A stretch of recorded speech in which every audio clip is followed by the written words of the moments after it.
I like when people look at something that's happening on like within our ecosystem, and then they think, how can I benefit people who may be at a disadvantage? In this case, it's people who have low economic energy, where the gas fees may eat into a large percentage of their profits and or make unstaking unviable.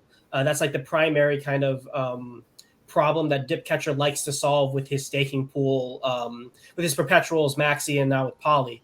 But I also like when people look at an ecosystem and see, how can I siphon off some kind of value and create a side play over here? Like, I like that kind of thinking, and I like when people do stuff like that. And so Poly is just one iteration of that, where you're just getting Hedron pulled in to participate in this game that we're all playing individually, but now you can play, a whole bunch of people play it as like a single entity, which I think is really fun and is going to be a fun use case, not use case, but it's going to be a fun data point to see in the future as we continue to build and grow as an ecosystem as a whole.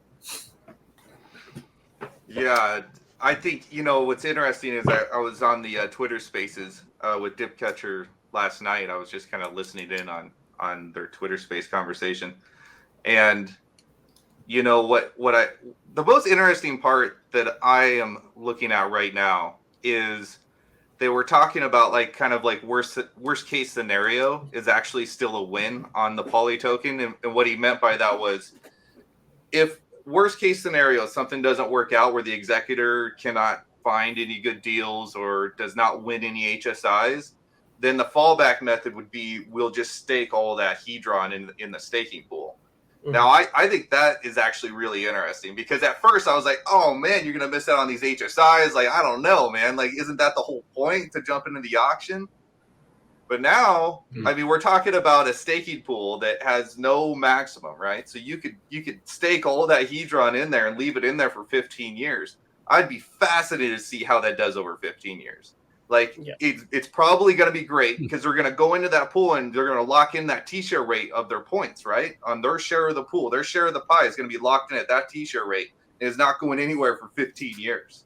So they may be the oldest staker in that pool at that point in time. And who knows how much yield they could pull in those 15 years. So I find that part the most fascinating part. The executor side of things is a little iffy for me. I talked about that enough last time.